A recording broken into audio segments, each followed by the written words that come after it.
অসংখ্য ছিদ্রযুক্ত খোলা জালি পিঠা, এই পিঠাটা অনেক বেশি জনপ্রিয়। আর জামাইয়ের আবদারে এই পিঠাটা কিন্তু রাখতেই হয়। সামনে যেহেতু শীত আসছে, শীতের দিনে কিন্তু এই পিঠাটা অনেক বেশি চলে। গরুর মাংস বলেন কিংবা মুরগির মাংস, দুইটার সাথেই কিন্তু এই পিঠাটা অনেক বেশি জনপ্রিয়। আবার চাইলে কিন্তু আপনারা ভর্তা দিয়েও এই পিঠাটা খেতে পারেন, খুব ভালো লাগে খেতে। আর এটা কিন্তু অনেকটাই, দেখুন পুরোটা পিঠার মধ্যেই কিন্তু ছিদ্র ছিদ্র, আর নিচেরটা কিন্তু একটু ক্রিস্পি হবে। তাই এই পিঠাটা কিন্তু অনেক বেশি ভালো লাগে খেতে। আপনারা কিন্তু বাসায় একবার হলেও ট্রাই করতে পারেন। তো প্রথমেই এই রেসিপিটা শুরু করার জন্য আমি চালের গুঁড়া নিয়েছি। চালের গুঁড়া এখানে আমি 1 কাপ থেকে একটু বেশি নিয়েছি, আর সামান্য পরিমাণ লবণ নিয়েছি।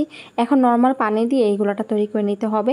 শুধুমাত্র চালের গুঁড়া থাকলেই কিন্তু আপনি এইভাবেই এই পিঠাটা তৈরি করে নিতে পারেন, কিন্তু আমার কাছে মনে হয়েছে একটু ঝাল ঝাল করতে চাচ্ছিলাম, তাই এখানে আমি 2টা পেঁয়াজ কুচি আর কাঁচামরিচ কুচি দিয়ে দিচ্ছি। এখানে আমি 7 থেকে 8টা, আর দিয়ে দিয়েছি ধনেপাতা কুচি।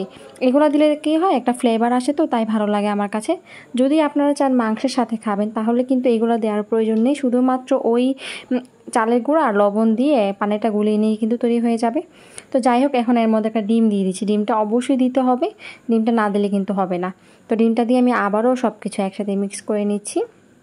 এই গুঁড়াটা কিন্তু অনেক বেশি পাতলা হবে, এটা কিন্তু কোনো ঘন গুঁড়া হবে না। তো আমি আপনাদেরকে দেখিয়ে দিচ্ছি কীরকম পাতলা হবে। আমি একটা চামচের সাহায্যে আপনাদেরকে দেখিয়ে দিচ্ছি ব্যাটাটা ঠিক কীরকম পাতলা হবে। আশা করি দেখেই বুঝতে পারছেন, ব্যাটাটা কিন্তু একদমই পাতলা হবে। টলটলে পানি যেরকম হয় ঠিক সেরকম হবে। তো যাই হোক, এখন কিন্তু প্যানের মধ্যে দিয়েছি। প্যানে কিন্তু কোনো ধরনের তেলের প্রয়োজন হবে না, নর্মালি এমনিতেই দিতে হবে। কোনো তেলেরও প্রয়োজন হবে না, শুধুমাত্র একটু হালকা পানি ছিটিয়ে দিলেই তৈরি হয়ে যাবে। আর এই পর্যায়ে কিন্তু চুলার হিটটা অবশ্যই বাড়িয়ে রাখতে হবে, না হলে কিন্তু এরকম ছিদ্র ছিদ্র হবে না। আপনারা যদি কমিয়ে রাখেন তাহলে কিন্তু ছিদ্রটা পাবেন না, আর নিচে দিয়ে যে ক্রিস্পিটা হবে সেটাও হবে না। এটা দেখুন একাই কিন্তু উঠে আসবে, একদমই নর্মালি উঠে আসছে আর কি। তো কত সুন্দর লাগছে পিঠাটা দেখতে, তাই না? খেতেও কিন্তু অনেক বেশি মজার। এভাবে করে কিন্তু সবগুলো পিঠাই আমি বানিয়ে নিব, আর সবগুলো পিঠাই দেখুন কত সুন্দর ছিদ্র ছিদ্র হয়ে যাচ্ছে। এরকম পিঠা আপনারা চাইলে কিন্তু খুব ইজিলি তৈরি করে নিতে পারেন।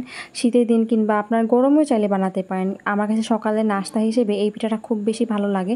আমি যেহেতু এই পিঠাটা সকালে নাস্তার জন্য তৈরি করেছি, তাই আমি এরকম কাঁচামরিচ আর পেঁয়াজ কুচি দিয়েছিলাম। এতে করে পিঠাটা মানে একটু ঝাল ঝাল লাগে, সাথে কিছুই দরকার হয় না। তো তাই আমি এভাবেই তৈরি করেছি। তো যাই হোক, এখন এই পিঠাটাও কিন্তু তৈরি হয়ে গিয়েছে। আমি এভাবে করে সবগুলো পিঠা বানিয়ে নিয়েছি। সবগুলো পিঠাই খুব সুন্দর ছিদ্রযুক্ত হয়েছে, আর একদমই পাতলা একটা পিঠা। তো আশা করি আমার আজকের এই রেসিপিটা আপনাদের অনেক বেশি পছন্দ হয়েছে। পিঠাটা কিন্তু অনেক সফট, তো এখন কিন্তু অনেকটাই নরম, মানে যখন আপনি তৈরি করবেন তারপর কিন্তু এটা নরম হয়ে যাবে। এটা মাংসের সাথেও খেতে ভালো লাগবে।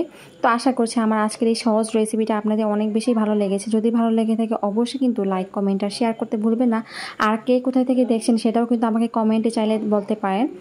আজকের মতো বিদায় নিচ্ছি, দেখা হবে নতুন কোনো রেসিপিতে। আল্লাহ হাফিজ।